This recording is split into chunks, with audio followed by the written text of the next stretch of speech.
You're tuned into 91.3 WVKR Independent Radio, Poughkeepsie, New York. Let's get Clark Gayton on the line. Hey, Clark. Hello. Hello. Hi, Rita. Hello. Thanks so much for being here today. I really... Thanks for having me. You know, it's been too many years that I've done this show and haven't had you on. And I'm so glad it finally worked out to have you on the show today. So if I may do a brief introduction to the listeners here and start off by saying multi-instrumentalist, musician, composer, and producer Clark Gayton has toured and recorded with countless musicians, including the Duke Ellington Orchestra, Sting, Ray Charles, Prince, Stevie Wonder, Whitney Houston, Bruce Springsteen, and the Levon Helm Midnight Ramble Band, just to name a few. He's also appeared in several movies. And with that, a warm, wholehearted welcome to LocalMotion, Mr. Clark Gayton. Hello. Thank you very much for that nice introduction. Well, you know, I've been watching you perform in various incarnations with various bands for maybe close to a decade at this point. Yeah. And until I started doing my homework, I had no idea of how your discography, I mean, we could sit here and talk for 2 hours, if not more, just all the different people that you've played with. But what I always like to do is I like to go back in time a little bit and say, Clark Gayton, this is your life. And and start off by saying you were born in Seattle, yeah? Yes, that's correct. And then, is that where you grew up as well? Yeah, there was like a little strange glitch there right at the beginning. I was born in Seattle, and my father got a job as an FBI agent. Oh, wow. Yeah. So we had to move to in the Philly area. So early on, we moved to, I think it was Cherry Hill, New Jersey. Yeah. And we stayed there for a few years until he got another job in California. So we made a detour to California, then headed back to Seattle around 1967. And from then on, I was in Seattle until I graduated from high school. And music, it sounds like you have a very musical family from what I understand. Yes, actually on both sides of my family there was a musical connection. But my grandmother's side in particular, there was a very deep history that goes way back to New Orleans and Algiers, even before the turn of the century. So there's always been someone in the family that was involved in music. In New Orleans for a very long time. Yeah. That is so cool. So cool. And you're the great-grandnephew of the legendary New Orleans musician Manuel Fesmanetta, yeah? That's correct, yeah. Damn. All right. Yeah. So this stuff runs in your blood. Yeah, that's what they say. It's funny because you just kind of gravitate towards certain things, and you just don't have any explanation for it. But then my grandmother started telling me about her relatives, and I said, well, I guess maybe there is something to that, you know? Yeah. All of a sudden it kind of works. Now, your first instrument, tuba? It was, it's essentially, I did start on piano and then played cornet for a little while, and then I gravitated to the tuba, you know, with a little encouragement from my band director. So I just decided to play tuba, and then I kind of took to it, had a knack for it, and I just stuck with it until... tuba. So tuba was essentially where I started. That's where I got the most experience from. It was on the tuba, doing local orchestras and brass ensembles. That's so cool. So your high school, middle school had music, I'm guessing, in it. So Yeah. In my middle school, they had music programs, band and orchestra, and then small ensembles, that sort of thing. Did you take music lessons from private lessons? Eventually I did. I think at some point they started saying, this guy's got some ability, you might want to kind of hone it in there, suggested my mother, kind of hook me up with a teacher. So I started studying with a graduate student at the University of Washington and started learning orchestral music. Nice. Through him. Yeah. And then you went to Berkeley, back over in Boston. Yes. Got a scholarship to Berkeley and studied and graduated from there. That's really cool. So you went from one side of the country basically as far as you can go over to the other side of the country. Yeah, you wonder if there's a further place to go if I would have done it, but I was ready to go. Yeah. Yeah. And at Berkeley, tell me about your experience there. You had some pretty profound teachers there, yeah? You had some great teachers, but the students were really, at Berkeley, that was really the thing at that time. I mean, the students were exceptional. I mean, Jeff Watts was there, Greg Osby, Stan Lane, Kevin Batchelor. There was a whole Terry Lynn Carrington. It was just so many people going to school there at the time. So the students were really the experience. Of course, the teachers were outstanding, but the students, just kind of interacting with them was like really amazing. Did you play out in bands while you were in Boston going to Berkeley?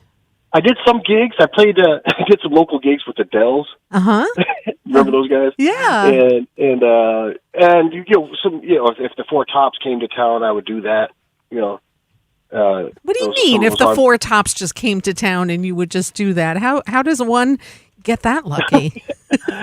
What happens is in those days, and it still happens a little bit today, is those kind of bands would travel with an MD that had music for the show. So they would come to town, instead of carrying a band around on the road, they would pick up local musicians. So if you came to Boston, they would get in touch with a local contractor and say, well, we need a trombone, 2 trombones and 2 trumpets. Do you know any people? Then they would get the 2 guys that they think will be best for the job, and then you come in and read the music, do a rehearsal, do the show, and maybe if they had 2 or 3 gigs that week, you do that run. Wow. And that's how it was. Yeah, it's not really like that anymore, but that's how they did in those days. Wow, that's a pretty cool gig to get while you're in college. Oh yeah. I mean, they took advantage of the fact that we were students, right? but it was still a great experience. I mean, they paid us a fraction of what they paid a guy. But you know what? To get that on your discography to start out with as a musician, I'm sure is pretty cool. Man. Yeah, it was pretty awesome. Yeah, for sure. And what happened? Great learning experience. Yeah, no doubt. And what did you do after you graduated Berkeley? After I moved to Oakland, to the Bay Area, my mother was living there, and she was like, "Well, come check it out. You could kind of, just stay with me until you figure out what you're going to do." Because I still had no idea after graduating from Berkeley, like what is being a professional musician? What does that actually mean? I didn't even know. So I went out there and I kind of kicked around a little bit, joined some local community orchestras, and then my number and my name started getting kicked around, and I ended up doing a lot of local gigs with Latin bands and world beat bands in the Bay Area. So cool. And I would continue to do it, and I linked up with the Dells again in San Francisco. So I did that gig again, and a couple of gigs with the Four Tops and the Delphonics, that sort of thing. Oh man, that's so cool. And what were you listening to, like when you were going to college? What kind of music were you into? I was really into. I was totally into Basie, totally into Ellington, and really into Freddie Hubbard, and I started getting into the jazz messengers when I got to college. So I was really into that, and I was just really feeling out what I was able to do. I loved guys like Raul de Souza. I loved George Duke. Wow. I liked all the stuff that Quincy Jones was doing with Michael Jackson, and so I was like really into jazz and into R&B music. I was really, really heavily into that. And I don't think one more than the other, but I was just playing music that I could participate in musically. Right. Yeah. So how long were you in Oakland for after college? I was there for 3 years, and I played with a whole bunch of people. I was out there, and then at some point somebody just sat me down. We were coming off a gig, and he was driving me home. And he's like, "Man, you're at the point now where you really have to get out of here, or you'll never leave. So if I were you in your position, you should just get a plane ticket to New York and see what you could do." And so I just took his advice, and that was after about 3 years in the Bay Area, and I just got a plane ticket to New York. And you haven't left since? Haven't left. Well, I left about a year ago to move to West Virginia, just to kind of suss out the situation. So I just took a little break down there, and ended up coming back. I'm back in Brooklyn now. Beautiful. So tell me about being like 21, 22 years old, coming to New York. how did you get some of the incredible gigs that you got? I mean, from what I understand, you spent like 4 years with Duke Ellington Orchestra.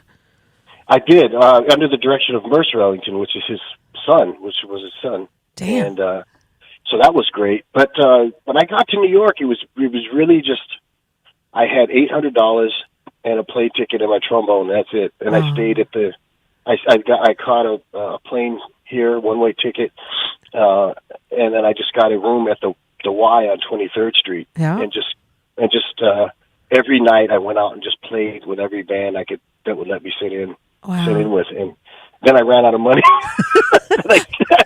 So that just started a whole other, trajectory after that, after trying to figure that out. But what had happened, to make a long story short, I was literally out of money. I had all my bags with me, and I was sitting in front of Macy's, with my face in my hands, and I was like, what? And then my first cousin from Seattle walked in front of me. What? Yeah. And I was like, no, Rochelle. And she's like, Clark, what are you doing here? And I said, I don't know. I have nowhere to go. I don't have anywhere. She says, well, you're coming home with me. Oh, my God. My God, if that's not a sign, she just plopped out in front of you? She just walked in front of me in front of Macy's. I swear, with my hand on the Bible, that's exactly what happened. And she just had me. She says, "Get your stuff," and she took me back on the train to Brooklyn and Bayside. Wow! And I just stayed on the couch and did the same thing. I just sat in, played with everybody that would let me, and then somebody until somebody hooked me up with a job at Radio City Music Hall, so I started working there as an usher and continued just to sit in with people, and I just started getting more work, and I was able to get my own place after about a month. Wow. Staying with my cousin, and then I got my own place in Jamaica, Queens, and literally just built from there. That is one hell of a story, Clark. Yeah, that's crazy. I always tell my cousin that she was, if she hadn't have walked by at that exact time, things would have just been a lot different. Who knows what would happen? Man, it's amazing how fate sometimes just I know many people don't believe in it, but boy, talk about being in the right place at the right time. Oh, just the timing. I mean, I just literally just gave up. Wow. And she just walked by, and then that changed everything. Wow, it sure did. It sure did. Mm-hmm. And I mean, come on, I look at these names that you've played with, and I mean, again, Duke Ellington, hello, Count Basie, Ray Charles, which is like one of my top. Tell me how you got these gigs, how people found out about you. Well, Ray Charles, that thing happened because of Delfeo Marcellus, who is Wynton and Branford Marcellus' younger brother, who plays trombone. Mm-hmm. And he was actually playing with Ray Charles at the time. And he had some gigs that he couldn't make, so he called me. I was living in the Bay Area at the time. And I was in New York. That's what happened. I was in New York, and I had to fly out to L.A. to do the audition. Wow. And so I got the gig through Delfeo. That's just how that just the reason I know Delfeo was from Berkeley. So all these things are, it's really just this really wide web that you try to cast early on. You just try to cast your web out as far, or your net as far and wide as you possibly can, and just hope that something comes back. It's all about connecting the dots, isn't it? Yeah. And just the last job that you do, just trying to do the best you can with that job. And if you do a good job, people will, they'll talk about you. Say, well, this guy was great. He came in, he was on time, and he played the music well, he reads well, and he took the solos that were decent. And wow. And then that's basically all you really have is your reputation at that point. Absolutely. 100%. And the legendary Whitney Houston, same thing. You just that was through my association with Wyclef John from the Fugees. Wow. Because I had been recording with him. And I met him through a saxophone player named Robert Aaron, who was playing with him at the time, and he played with Chic and also Nile Rodgers and David Bowie. Wow. And I met him through a Haitian band I was playing with in Queens. So it's so weird. You just really have to play. Every time you walk into a place, you just have no idea who you're going to playing meet. with. Yeah, and who you're going to meet, and who's sitting there, right? Yeah. You say, well, this is the worst gig in the world, and if you treat it like that, people remember that. They're sitting there. You have no idea who you're insulting if you're downing a gig. And this gig was definitely a horrible $50 gig in Brooklyn, right. Way back in the late '80s, and we hit it off. And Robert Aaron hit it off, and then he put me on with the Fugees. Wow! And then from that, he put on a show with Whitney Houston at Carnegie Hall. Oh my! And they God. asked, and so we were called to be the backup horn section for that show. Did her voice raise the hair on your arms, or what? It was pretty incredible. It was she came into rehearsal, and when she came in with her entourage and everything like that, I didn't really know what to expect. I just figured maybe she was just going to come in and just listen to us play a little bit. She's like, okay, that's cool, and then she just leave. But she came in and threw down, and I was like, wow, this is, and the rehearsal had just as much as intensity as a show. Mm-hmm. Mm-hmm. And it was really, she really threw down. And then of course, we did the show at Carnegie Hall. She really just tore the roof off. Oh, please. Wow. Yeah. Yeah. What a legend. What a legend. I'll never forget Whitney singing the Star Spangled Banner there at the Super Bowl. Oh, iconic. Yeah. Iconic. Yeah. There'll never be another Whitney. Boy, oh boy. And Stevie Wonder. Hello. Well, that's crazy. That's probably even that's a pretty crazy story too. I played with him at the inauguration of Obama. What? Barack Obama. Yeah. That's how that went down. Oh my God. Like in the White House or out on the on the memorial. Like Come on. Jeez. Yeah, so that's wow. That was it didn't get any better. I mean, the only thing could have been better was the weather, because I think the temperature was like, it was literally 3 degrees outside. Yeah, sure, because that's January, right? Yeah. But you were on the water. Dude, you were there for history. Oh yeah, that's the thing about it. It's like this Stevie Wonder and Barack Obama being sworn in. It was pretty nuts. Yeah. Boy, oh boy. Jeez, Clark, man, I hope you're taking notes on this stuff and writing a memoir or something. Well, I probably should, because I starting to feel my memory slip away. You got to go back in time a little bit and say, "Whoa, look at all this stuff! It's pretty amazing," Well, luckily, some of it's documented. That's and I've taken a lot of pictures also, as you probably know. Yes, you are one hell of a photographer. Now, let me ask you: you've been all around the world, but is there a country you haven't played in that you've always wanted to? I always wanted to do more stuff in Africa. Mm-hmm. If I had to do anything. Mm-hmm. I mean Europe. I feel like I've lived there, and I actually did live in Berlin for a couple of years. Yeah. For a couple of months, I should say. It felt like a couple of years, but it was a couple of months I lived in Berlin. But Europe, I've been there so many times. I love it. I absolutely love it. I adore Europe. Mm-hmm. I love going there. Yeah. And I've been to South Africa, but I haven't been to like Ghana and Nigeria, places like that. I'd really love to check that out, get a little piece of that. But and what about the Far East? You've been there? Yes, I have. Not as much as I'd like, but I have done that. I toured the Far East with Steel Pulse, who I played with, and also Sting.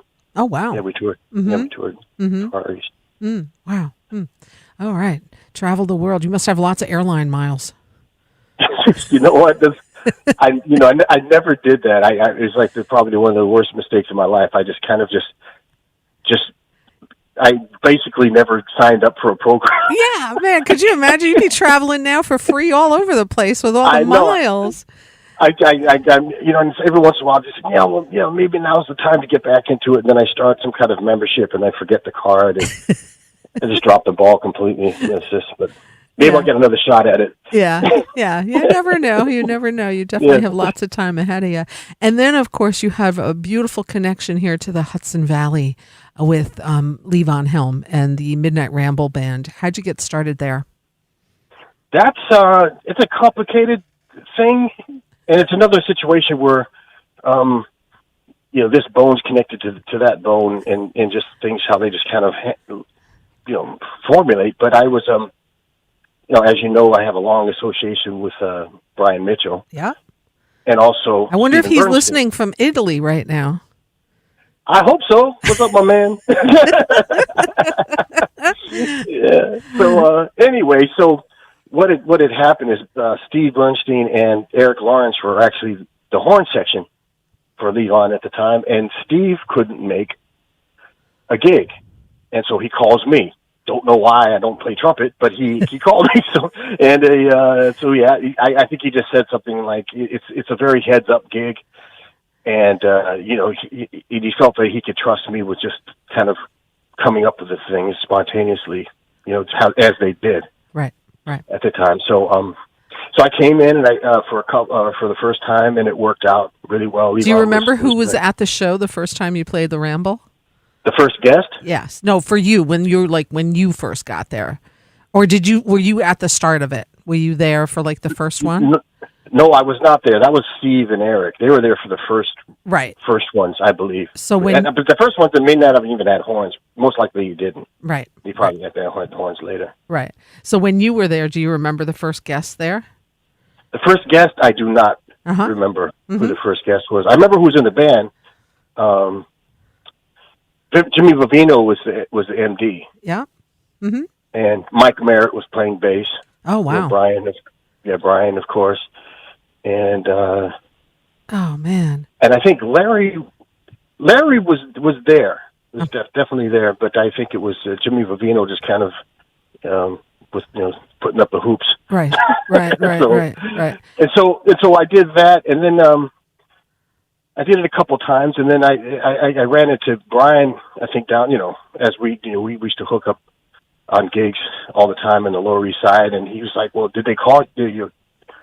So you come in this Saturday?" I said, "No." He says, "Yeah, Levon wants you to come this Saturday." I said, "I haven't heard anything," and he says, "No, you're supposed to come up. I'm positive."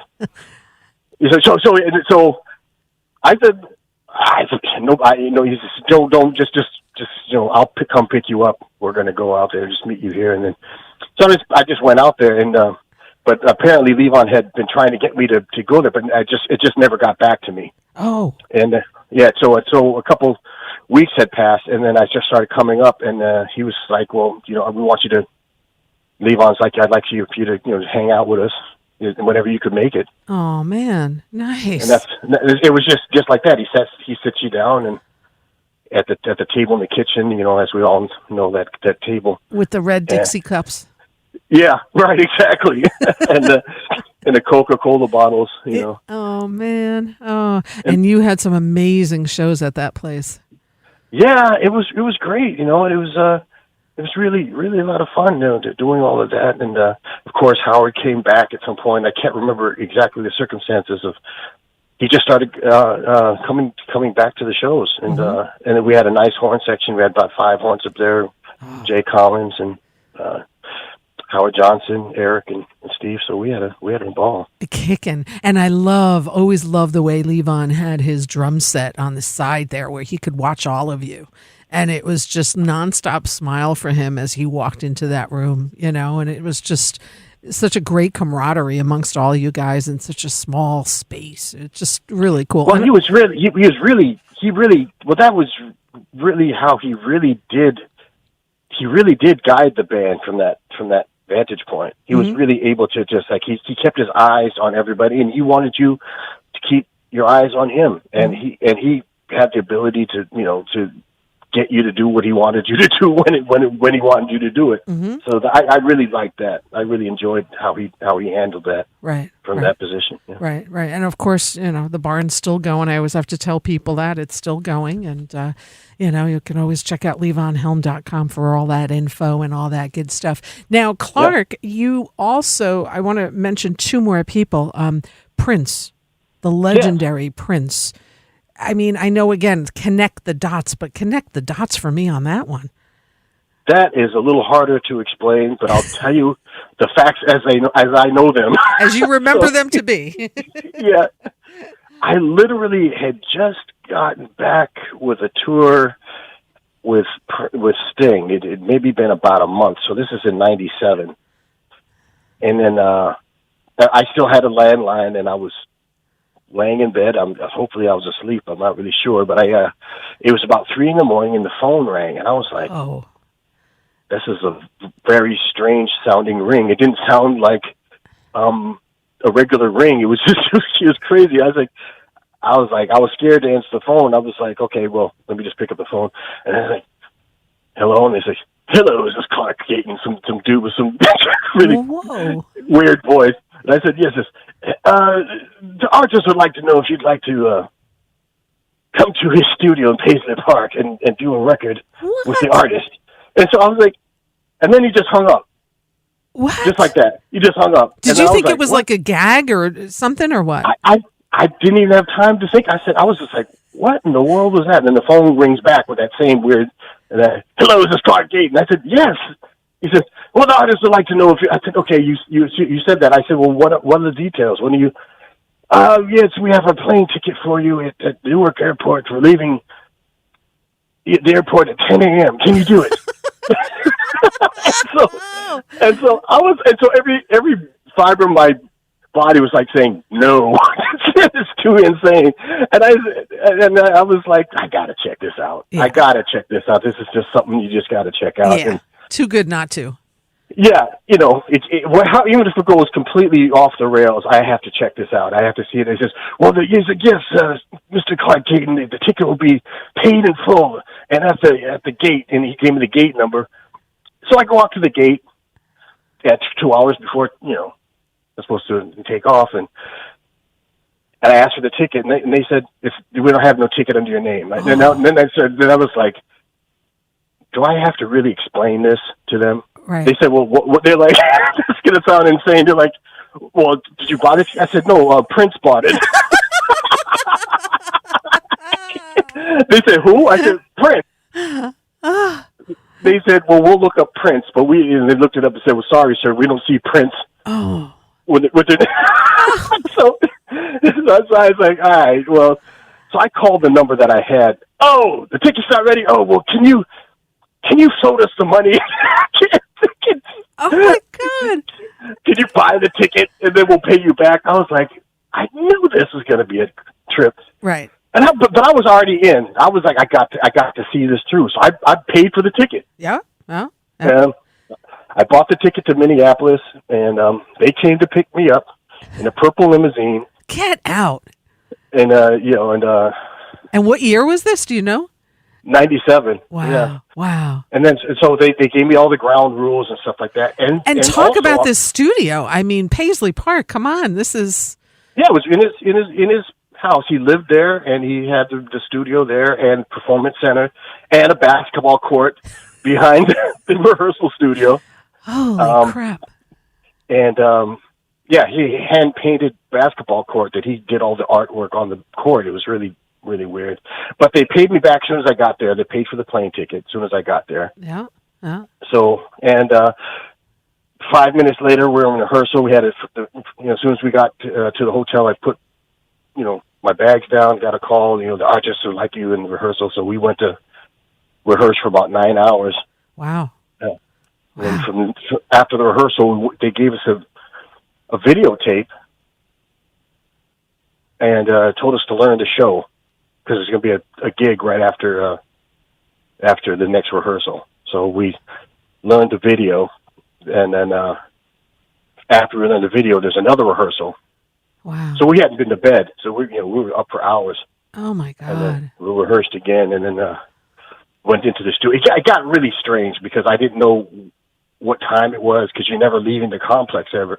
You start getting to this weird space. So I didn't know what time it was, and I was going back every once in a while to just take the little cat naps and we'd be back in the studio. But it went on, and it got really weird. But we did the recordings, the ones that I sent. One of the ones that I sent, which is what I'm going to play. Yeah, When You Love Somebody. Yeah. It's a great track. Typical Prince kind of riff. I love doing. Were you that. allowed to take pictures while you were there? No. There were so many rules. I mean, we were instructed to not look at him. What? During rehearsals? Yeah, we had all these rules. Don't look at him in the eye, and there's they don't address him a certain way. Don't call him Prince. Wow. It was really all these weird, very strange, very odd, and strange goings on. So it was very mysterious. And after the show was over and our work was done, he pulled me backstage and said, "Yeah, I'd like for you to go on the road with me and tour." And I was like, "You know what? I think I should just go home." Really? Yeah. I just left. I just went home, and because I knew you just can't negotiate when you're not at home. It's just not the good place to negotiate. So I waited till I got home, and then I talked to him about it. And we couldn't come to anything. But it was it was a really amazing experience. I mean, working with him was very, very funny. He's a very funny dude. Wow. And, he's coming out with a new album. I should say his estate is coming out with a new album this Friday. Really? Yeah. I did not know that. It's called Welcome to America. It's a 2010 project from Prince's library. And apparently, and I was just watching 60 Minutes the other day, they had rebroadcasted one of his producers there. There's so much music. He could literally release an album every year until the end of the decade, end of the century. There's that much music that he has in that library. And that what you just said about getting that call at 3 a.m., that was like typical for him. His backup singers there would get calls at 2 or 3 in the morning where he'd say, "Hey, what are you doing?" And a woman would say, "I'm sleeping." He's like, "Hey, would you mind coming in now? I'm ready to rehearse." Right. Yeah. Yeah, that's exactly what it was like. And it got really weird because the lighting in there is really spacey. So it's just like this really a dreamlike kind of atmosphere. You just don't really have any sense of time. But he's right upstairs the whole time. And one time I was like, wow, I felt a little, like something, I was like, man, I feel strange. So I looked up and he's standing up. It's shaped like a fishbowl, his whole studio. Wow. And so he was up at the top just looking down, just watching everybody. Yeah. Just watching this world. So he's like always observing everybody and just seeing what their vibe is. Eccentric, to say the least. Real words. Yeah. Meticulous. And then we also, of course, have to mention that guy that's doing some stuff on Broadway right now that you're... Oh, yeah. Did you see that show? See the show? I just did. I just happened to see the show about 2 weeks ago. And? Yeah. It's amazing. It's spectacular. And it's just him on stage. And by the way, we have to say we're talking about Bruce Springsteen. Right. Okay. Yeah. Because people are listening to this and they're probably like, who are they talking about? So I just had to say that. So anyway, go ahead. Yeah. So it was spectacular. It's just him and his guitar. And then eventually Patty comes out and accompanies him on a couple of numbers. And that's really nice.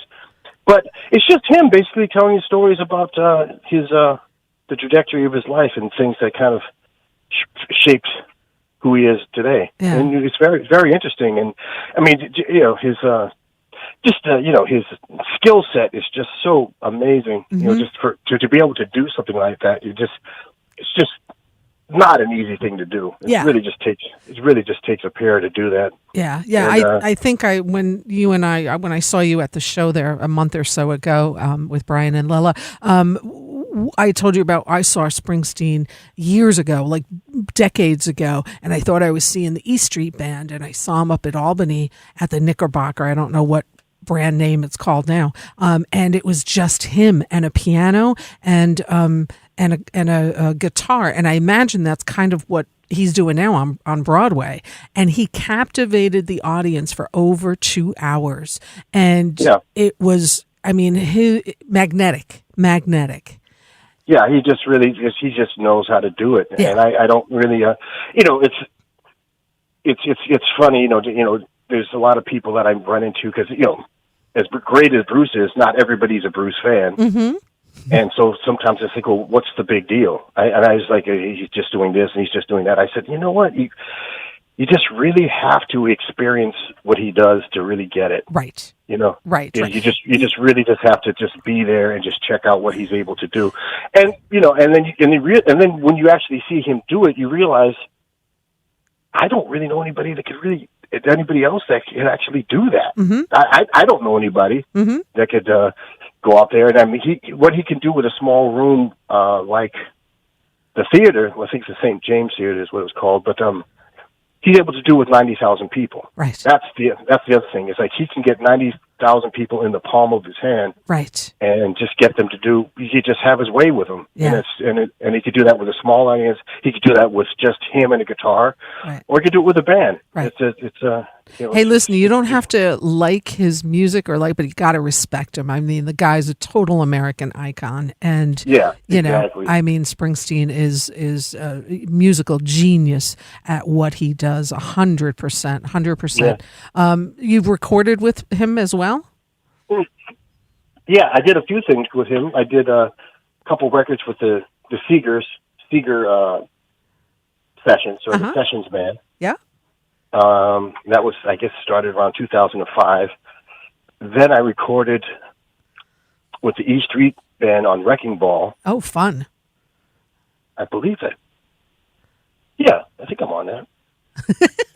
I think so. I can't remember. I believe I am on that, but it starts getting blurry because he does record a lot too, and I've done several things with him. Right. Up at his studio, and I don't really know what song is for what record. Right. You're just there recording. Yeah, I'm just there recording, and then things just kind of come out, and there's my name. So I don't really know. But I did something on Western Stars too, and I forgot about that session completely. So I'm on that record. See what happens if you would write all this stuff down? You'd know it all. You got so much going on. You're just not thinking about it at the time. You're just like trying to just get out the door. Right. And and then move on to the next thing. Now, COVID's been a crazy time for music and the arts and theater and concerts and all of that. You're not seeing big concerts coming out yet, but they're starting to, I guess in the fall and in the spring, it looks like, Steely Dan and all these people are doing concerts again and all of that. What's this past year been like for you? It hasn't been that bad. It's definitely weird. I don't really know what it was. I don't know what happened really. I don't really know what that was. It's just like, wow. And even in the middle of it, I'm just like, what in the world is this? You couldn't compare it to anything because it never happened. No, it never happened. So it's like, wow, okay, well. But what I did do is, right before this went down, I had applied for to play with Arturo Farrell. He had like some kind of grant that he had gotten, and he needed musicians to participate in this project that he was doing. So I said, well, I just finished doing a tour with Little Steven. Yeah. And so I didn't really have anything on my plate because that tour lasted about 3 years. Wow. So I didn't really have anything on my plate. So I was just like, well, let me just sign up for it and just see what happens. So I signed up for it, and then he called me in for an audition, which is basically we just sat down and we just talked about music for about a half hour, and then he got me on that project. So as soon as COVID hit, we started working on his project remotely. So we were doing shows and we were doing concerts remotely, and then we started doing COVID safe type of performances that were broadcast on cable networks. And so I was up in New York. I had to move to West Virginia with my sister, like I was telling you before, and so I just stayed there just to kind of watch what happens. And so I was able to have that vantage point while I was down there and just come up to New York when I needed to play with Arturo. Right. And so that's what I did. And so I was working in New York with Arturo maybe once a month the entire time. Wow. And and I was also recording remotely for different records, and I actually produced a couple records remotely, so I was able to get musicians together and put out singles and stuff for people. Oh, wow. So you were busy. I was relatively busy. I was traveling back and forth and recording at home, and and I was working on a new project myself and some new music.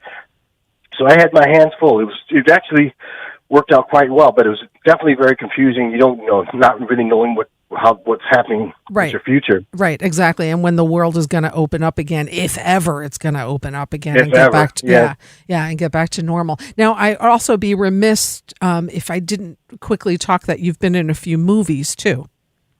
Yes. How? Yes. Why? You love movies. You love film. You love music. I love it. It's right. I got once again when I first got to New York, one of my connections. I was just trying to cast my net out as far and wide as I could, and I got a job as an extra in a Spike Lee movie back in the 80s. Love it. And it was called Mo Better Blues, that movie, and it just turns out. Denzel Washington's in it, and I just happen to know some of the guys in the band, Jeff Watts and Terrence Blanchard. Oh, wow. They were in that band. Oh, my God. Okay. Yeah. Yeah, Terrence was like a consultant, and so like that. So I got to know them, so I started talking with them, and then they're like, I met a guy named Ricky Gordon that was working on that show, and we stayed in touch, and then Ricky calls me and says, well, Spike's doing another movie called Malcolm X. Wow. Do you want to get down? So I was like, yeah, of course. So I did that movie with Spike, Malcolm X, and then I did another thing with Wesley Snipes after that. Just all this stuff is just kind of extra stuff, glorified extra, where you're kind of like playing a horn player. It's no real acting involved. You're just kind of holding a horn and looking perplexed. But kind of cool, because that whole film thing is it's. Cool. I like doing it. I like doing it. It's another world, and you're getting paid, and it's just looking at pretty girls all day isn't so bad. But and there's plenty of that. But and then I can't remember. I think what happened after that. I got it. I did a thing with Robert Altman. It called Kansas City, and Steve Bernstein was involved with that also. Oh wow! Okay, And so I did an Altman movie, and that was kind of like that was gotten by Altman. Actually went around New York City and just looked for musicians that he dug that were eclectic. Wow. Eclectic blend. So he basically found me down at the Time Cafe playing with the Mingus band, and so he's like, I want this guy. Oh my gosh. Wow. And so that's how that happened. And so just kept that thing is just really more of a just a stroke of luck type situation where you just have to literally be in the right place in the right time. Yeah. And that's the same and just recently in January I got a gig doing a TV show, The Marvelous Miss Maisel. So I was doing that starting in January. So we were taping that up until about 2 weeks ago. Oh, that's so wonderful. And that's taping in Brooklyn, I think you said, right? Yeah. That's another thing. I happen to know the contractor for that, and she just had my number, and we'd worked on some other projects together, and my name came up again, and she's like, yo. That is such a hit show. It's unbelievable. Do you know when the next season is going to be out? I do not know that. Mm-hmm. I'm hoping sooner than later. And did you get dressed up nice? Like they have the best costumes. Oh yeah, they got us some nice stuff. Did you get to keep it? No.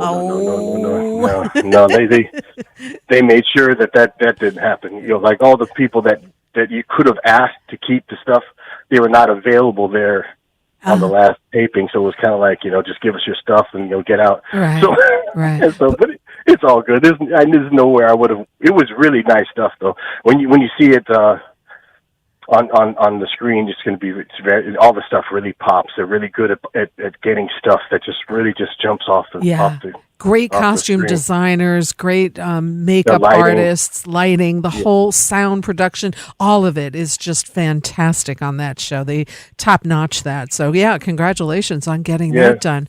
So and Clark, what else is going on? What are you up to now? I know you're doing some solo stuff, yeah? Yeah, I did a nice gig at Bar Ludatico on Sunday, which is fantastic. I loved that gig. That was so fun just to play jazz again because nice. That's just that's my home base is the jazz music. So we just got to play just tunes, with Ben Stivers was there, the great Ben Stivers, and Saul Rubin was on guitar. Wow. And Dave Gibson on drums, who I know we've played when I first played with the Basie band. He was the drummer with the Basie band, Dave Gibson. Oh my gosh! And so it was good to connect with him. Can you bring some of that stuff like to the Falcon or something, or to the Hudson Valley here? I know you and Brian play. I mean, come on, you and Brian. I mean, we have to listen. We're in the Hudson Valley. We have to talk about Fat Boy Canooch for a minute because too much fun. Too much fun. Yeah, that's one of my. That's one of the projects that I'll just. I mean, I hate to say it, but there would be a lot of gigs that I would cancel. Like if I had to say, well, Fat Boy Canooch or this tour, which would you do? And unfortunately, most of the time, Fat Boy Canooch would win out. 2 weeks with Fat Boy or 2 weeks with Usher. I'm just like, Fat Boy. Fat Boy. Oh, man, it's so much fun. And you and Brian have such a great camaraderie. I mean, you guys are such fun together, and you guys are just like buddies, and it comes out in your music, too. Just so much fun to see you guys perform live. I mean, you get the crowd up and going, and it's just like you're in New Orleans, and, wherever you guys are playing, that's how it is. And just so much fun to see you guys. I just hope one day we could kind of get it to more people. I'd love to have more people enjoy it, and so that's what we're working on now, is trying to get to Europe at some point. Yeah, you should. I mean, geez, if him and James made it to Italy, you guys, just need all we need is a week. Yeah, we just need a week somewhere in someplace crazy like Hamburg, and it's over. Oh my God, the Germans would love you. Oh my God, of course, it's like sousaphone and accordion. Come on, yeah, they would just love it. Oh my God, oh gosh, I'd go over there just to see you guys in Germany because my whole family is over there. So it's be like, come on, everybody, let's go see Fat Boy. Don't you speak German? We talked about that at the spot. Yeah, absolutely. So it's boy, if you do it, let me know, because boy, I'll get my family out to come see you guys. That'd be an awful lot of fun. See you in Europe for sure. Any Fat Boy coming up? Do you guys have anything on the calendar? No, not really. I'm just kind of waiting for Brian to get back. I've been doing stuff at this place called Wild Birds in Brooklyn, which is a great venue, and of course, Bar Lunatico. I'm playing at Wits End actually this Saturday. Oh, nice. In Far Rockaway, with my reggae band, which is another band that I'm very proud of. It's kind of taken all these different shapes over the years, but now the current lineup is guitar, drums, bass, and trombone. Oh, and I play trombone and keyboards on that show. Awesome. So much fun. And Clark, you have like social media people can follow you on, right? You have a music page on Facebook, I think. Facebook and also Instagram at Sackbutt. Yep. And also SoundCloud at ClarkGayton.com. Clark Gayton. Oh my gosh. Yeah, I think we could literally talk for like 3 more hours, but what I'm going to do is play some of your music. I'm going to play that Prince track now that you sent me, When You Love Somebody, and this is what you recorded on, and then we'll play some more of your music, and it's been a delight having you on. Please come back. Anytime. Thanks so much for having me. Oh my God. Show. I really appreciate it. Absolutely. My pleasure, Clark. It's been so much fun talking with you. I look forward to seeing you soon. All right. Thanks a lot. All right. I'll talk to you soon. Take care. Bye-bye. Bye. 91.3 WVKR, Independent Radio, Poughkeepsie, New York, Clark Gayton. And here's a track that he recorded with Prince, the legendary Prince. Let's take a listen to this right here, right now. 91.3. I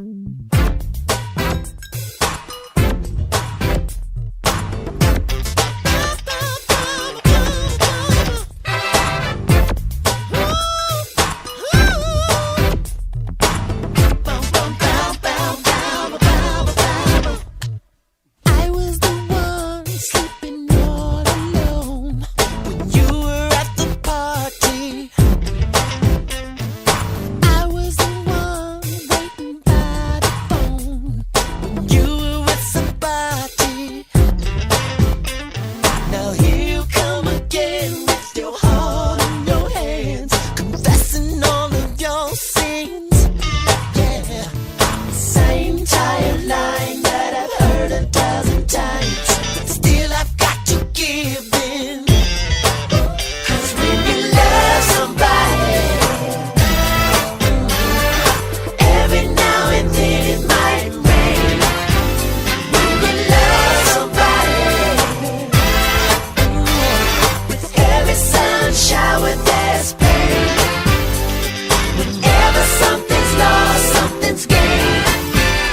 love somebody, when you love someone, you are the one looking for some action. I was just looking for you. Who needs love when you got protection? Quote unquote your point of view. All my partners say that I need to dismiss you until they see you smile. Such a pretty smile. All them fools are bugging, 'cause they just want your loving in the backseat for a little while. But I don't care. 'Cause when you love somebody, love somebody, every now and then it might rain. When you love somebody, when every sun shower there's pain. Whenever something's lost, something's gained. When you love somebody, ooh, when you love someone, yeah.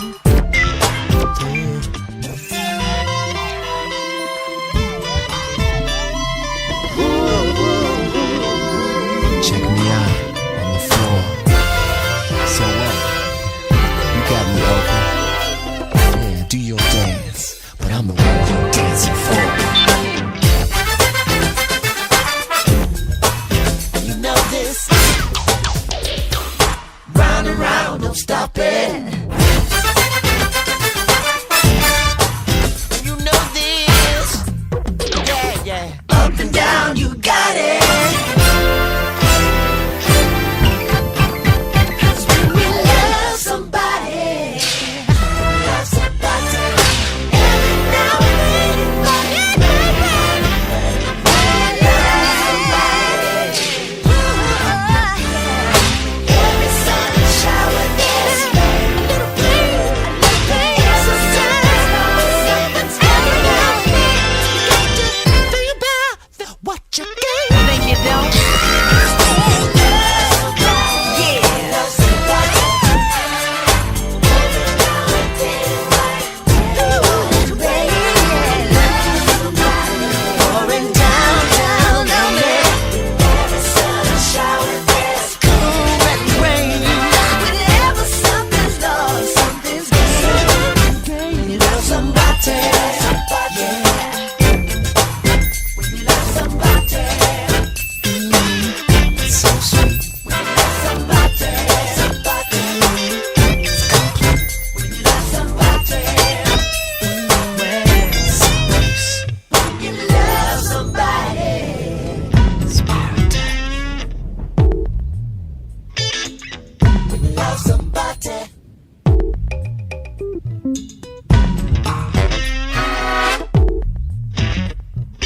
Round and round, don't stop it. Round and round, don't stop the pounds, 'cause a brother getting down here lately. Freedom agrees with us all, you see. The state of mind is weightless. See on the quantum tip, I flipped on the notion when the atom split, we got Eve. Duality's now a groupie with a backstage pass, and they ain't gonna leave till they get some. From grace we fall, referring to the objects on the wall. I picture my hat, my coat, my balls, around and round, round and round, around and round, round and round. Don't stop the pound, don't stop, yeah, 'cause a brother getting down here lately.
91.3 WVKR. Clark Gayton, off his release New York 1993 to 2003, the song called La Di Da.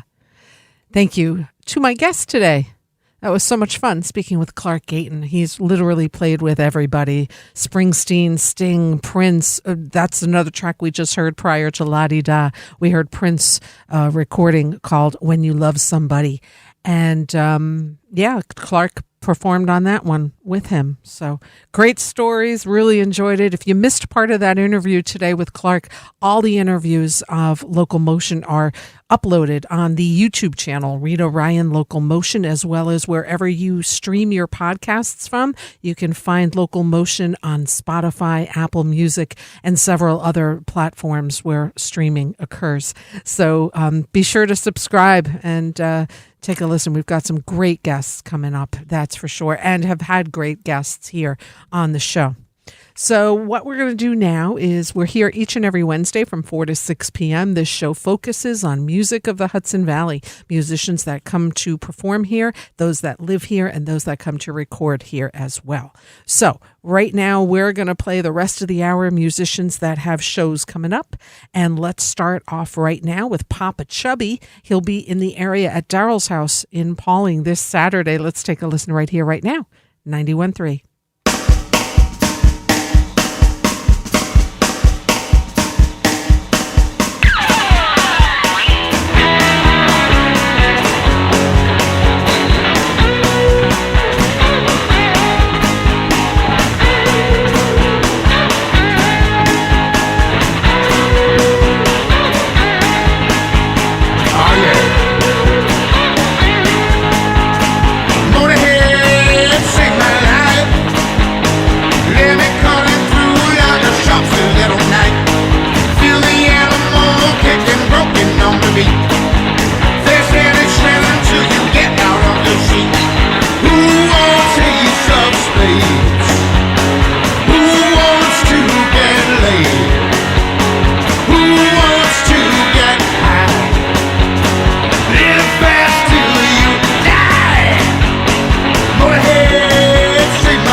Forget about it. Let's move on.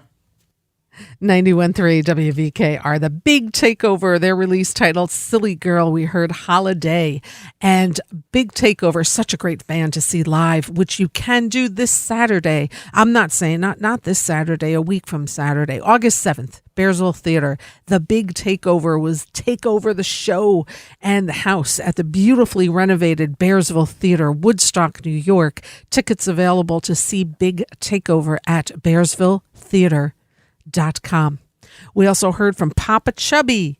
Papa Chubby's release called The Catfish. Papa Chubby will be playing at Daryl's House Club in Pawling, New York this Saturday. Tickets and info at darylshouseclub.com. All right, we're going to keep the music flowing here, 5:14 p.m. I'm your host, Rita Ryan, here with LocalMotion each and every Wednesday. Let's keep it going now. These guys are playing Friday night at the Falcon. The next two tracks that we'll play will be performers that'll be at the Falcon this weekend. Let's start it off right now with The Restless Age here on 91.3 WVKR.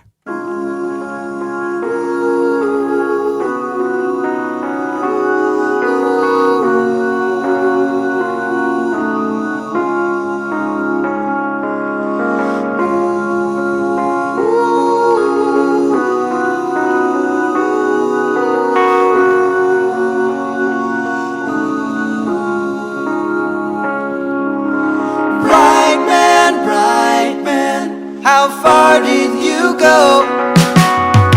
You left your love way down in Mexico. Mr. Move out of sight, man, you made it so. You left your love way down in Mexico. You always used to say that you could never stay still for long.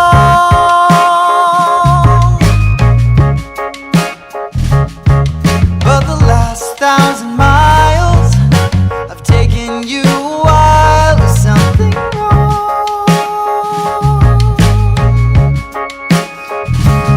It's the crack of night, man, and you're calling from a gas station in Kingdom.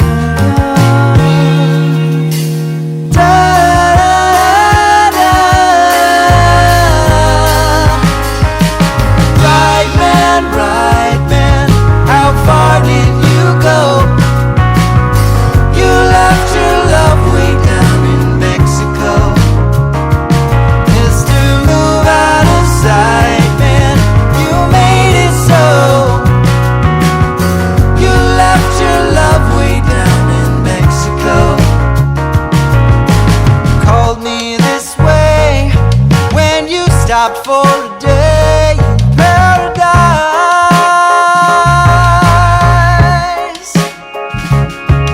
When that small-minded girl thought she'd give you the world, but no dice, no dice. You're a sorry sight, man, and that much you know. It's been that way since Mexico.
Yeah, 91.3 WVKR.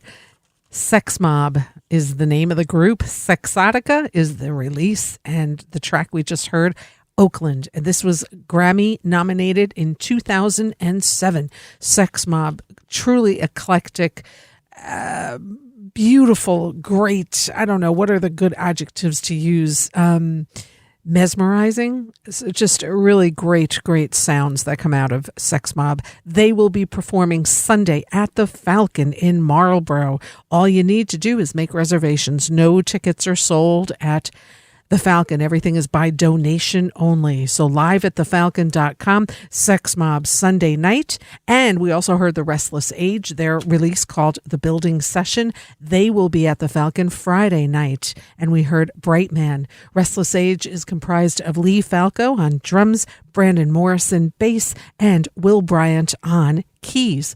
Great band. They were the backup band for, well, not the backup. I guess they were the band for the Night Flyers with Donald Fagen, the tour that they did in 2017, and are touring with a whole bunch of people, including just themselves. They'll also be part of the Summer Hoot, therestlessage.com. Lots of great stuff coming up with them, and a lot of people kind of think they sound a little like their melodies, their harmonies, like Crosby, Stills and Nash. Just beautiful voices together and top-notch musicians. So The Restless Age, Friday at the Falcon.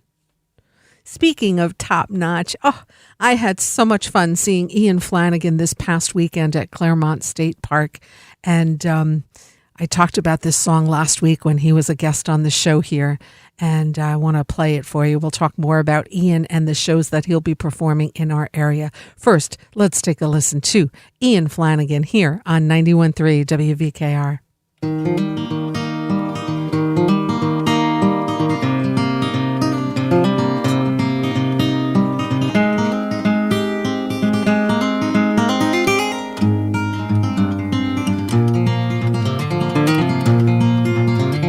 Standing in a field of dead sunflowers with an ominous sky, dark clouds that tower up to the heavens above, as the rain began to fall.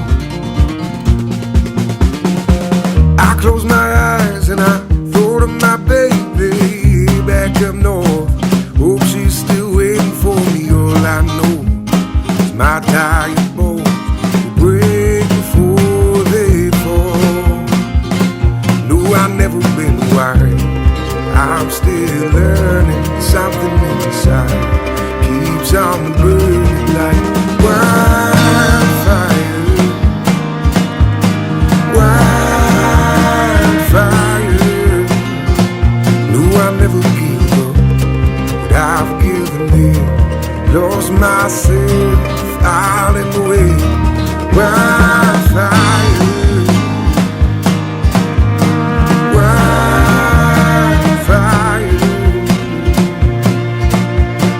Out there in the rain, there was something in the distance calling out my name. Heard but didn't listen. Never and light broke the cloud. So fire.